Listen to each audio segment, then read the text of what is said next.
Hello and welcome back to Let's Play Jane's Fighter's Anthology as we continue to go through the reference materials. Last time we did the C5 Galaxy, so let's see. Whoop, went way too far there. There you go. Today we have the C-17. C-17A Globemaster III. Title McDonnell Douglas C-17A Globemaster III. Type long range and intra-theater heavy cargo transport.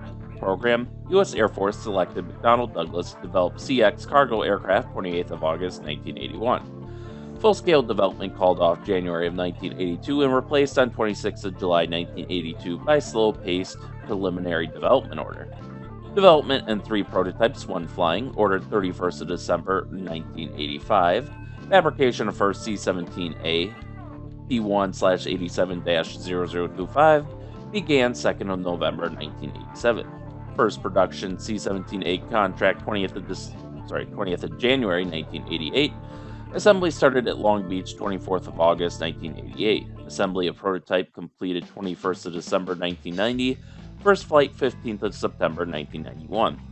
Also delivery to the 6,517th Test Squadron and the 6,510th Tactical Wing, Edwards Air Force Base, until unit renamed 417th Transport Squadron and the 412th Tactical Wing. I'm assuming TW is Tactical Wing. I might be wrong on that. 2nd of October 1992. Could be Testing Wing as well. 100th hour,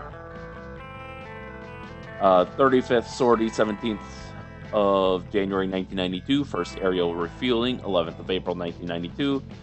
During 51st sortie at 155.8 hours. First stall testing, 7th of May 1992. 200th hour and 65 sorties, 8th of May 1992.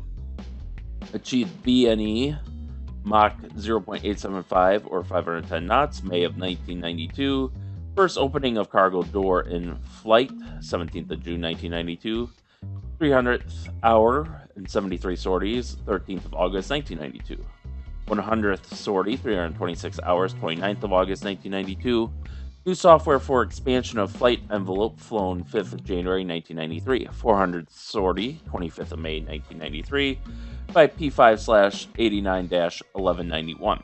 First paratroop drop, 9th of July 1993 from T1/87-0025.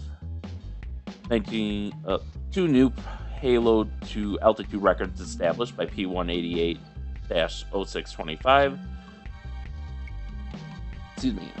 0265 on 8th of October 1993, increasing C-17's records to 21. First overseas service flight, P11/92-3291 to Middenhale, UK, 25th of May 1994. Design features: externally blown flap system based on McDonnell Douglas YC-15 medium stole transport prototypes, C-1979 to 1980 Janes, with extended flaps and exhaust flow from engine steering takeoff and landing. Combines load carrying capacity of C-5 with stole performance of C-130. Required to operate from 915 meter or 3,000 foot long and 18.3 meter or 60 foot wide runways. Complete 180-degree 3-point turn in 25 meters or 82 feet and reverse up 1 in 50 gradient when fully loaded using thrust reversers. Structure designed to survive battle damage and protect crew. Essential line replaceable units or LRU to be replaceable in flight. Rear loading ramp, supercritical wing with 25 degrees sweepback, 2.9 meters or 9.5 feet high NASA winglets. Landing gear. Hydraulically retractable tricycle type with free fall emergency extensions designed for sink rate of 4.57 meters per second or 15 feet per second, and suitable for operation from paved runways or unpaved strips. Main wheel units, each consisting of 2 legs in tandem with 3 wheels on each leg, rotate 90 degrees to retract into fairings on lower fuselage sides. Tire size 50 by 21-20, pressure 9.52 bars or 138 pounds per square inch. Maximum sink rate, 4.6 meters per second or 15 feet per second.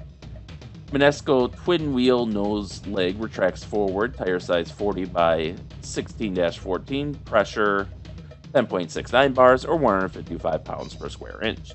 Allied signal or Bendix wheels and carbon brakes. Minimum ground turning radius at outside main wheels 17.37 meters or 57 feet 0 inches. Minimum taxiway width for 3-point turn 27.43 meters or 90 feet 0 inches. Wingtip tailplane clearance 74.24 meters or 237 feet 0 inches. Power plant. Early aircraft have 4 Pratt & Whitney F-117 PW100, also known as PW2040 turbofans, with maximum flat rating of 181 kilonewtons or 40,700 pounds force. Pylon mounted in individual underwing pods and each fitted with a directed flow thrust reverser deployable both in flight and on the ground. Power plant contract open to competition for later C-17As, provision for in-flight refueling, 2 outboard wing fuel tanks of 21,210 liters or 5,603 US gallons or 4,666 imperial gallons each.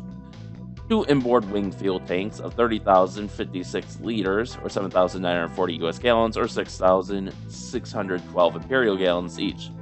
Total capacity 102,610 liters or 27,086 US gallons or 22,572 imperial gallons.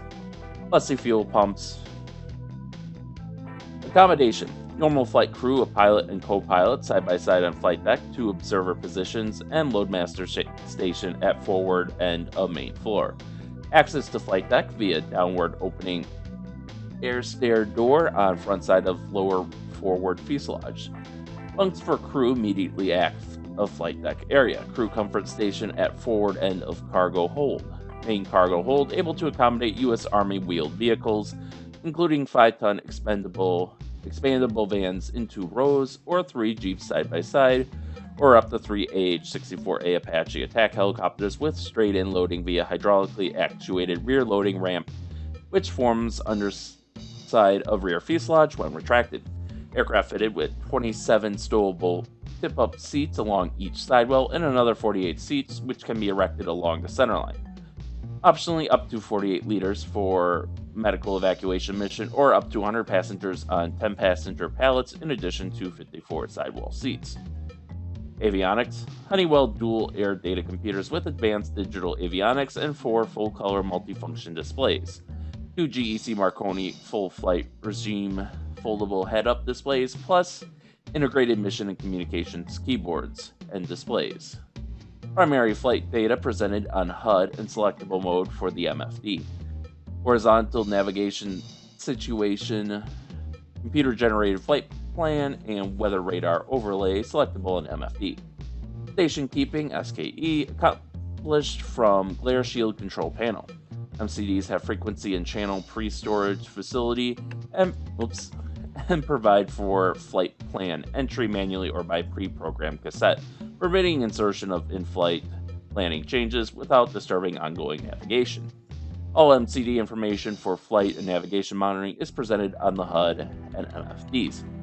Dimensions: external wingspan, wings only 50.29 meters or 165 feet 0 inches. Between wing tips 51.76 meters or 169 feet 10 inches. Wing aspect ratio 7.16, length overall 53.04 meters or 174 feet 0 inches, height overall 16.79 meters or 55 feet 1 inch. Tailplane span 19.81 meters or 65 feet 0 inches. Areas: wings gross 353 meters squared or 3,800 square feet. Ailerons total 11.83 meters squared or 127.34 square feet. Tailplane 79.2 meters squared or 845 square feet. Weights and loadings: operating weight empty 122,016 kilograms or 269,000 pounds. Max payload for 2.25 Gs 76,657 kilograms or 169,000 pounds. Max wing loading 751.71 kilograms per meter squared, or 153.95 pounds per square foot. Max power loading 366.51 kilograms per kilonewton or 3.59 pound per pound force. Performance estimated: normal cruising speed at 8,535 meters or 28,000 feet, Mach 0.77. Max cruising speed at low altitude 350 knots or 648 kilometers per hour or 403 miles per hour. Length 53.04 meters, height 16.79 meters, wingspan 50.29 meters, max takeoff weight 265,352 kilograms, max wing load 751.71 kilograms per meter squared, max level speed 350 knots, which, as they just said, was for low altitude. Max range is 2,800 nautical miles. Here we can actually see the inside of the cockpit, so you can see all the different multifunction displays, the throttle assembly, rudder pedals, the yokes, and all the pretty lights and switches. And then we have the photo album here, which consists of 3 images. So this first one is banking into a turn. We have the second one, looks like it's taken off and kicked from an unprepared airstrip and kicking up quite the dust cloud in doing so. And then the third one we see in flight deploying flares. And here is the 3D view. This thing is basically, at least in my eyes, this thing is basically like the little brother to the to the C5 Galaxy. There's a couple pictures where you can see this and the C5 Galaxy in the same view, and as massive as this is, it still pales in comparison to the C5 Galaxy. That thing is just massive. But that will do it for today's episode. So with that, thank you all for watching, and stay tuned for next time, and stay safe out there, and we'll see you then.